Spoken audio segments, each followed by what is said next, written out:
বৃষ্টির দিনে হ্যাঁ কি সুন্দর মেঘ হয়েছে দেখছেন তো পাহাড়ে মাছ বরাবর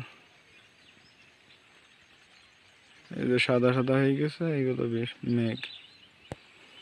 দেখেন একটা পাহাড় আর একটা পাহাড়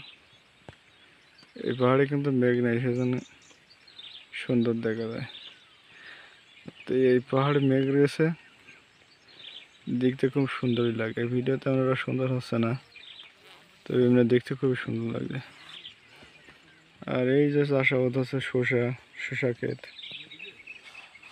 শসা হয়েছে খুব সুন্দর সুন্দর শসা ওই দেখেন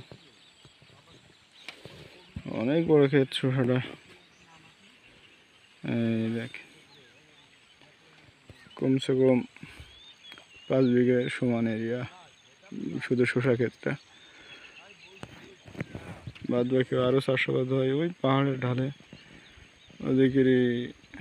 করলা চাষ হয় লাউ চাষ হয় বেগুন চাষ হচ্ছে ওই সামনে আবার ওদিকে পাহাড়ের ওই যে ওই মাথায় এই যে এগুলো এখানে আবার বেগুনের ক্ষেত আছে এই যে ক্ষেতে চাষাবাদের কাজকর্ম চলছে অনেকে শসা গাছ তুলছে ছোট যেগুলো লট তুলছে কিছুক্ষণ আগে শসাও কিছু তোলা হয়েছে প্রায় 200 কেজি মতন হবে তো ভালো থাকুন সবাই নতুন নতুন ভিডিও দেখতে পাশে থাকুন কৃষি চাষাবাদ মালয়েশিয়া পেরেক ডিস্ট্রিক্ট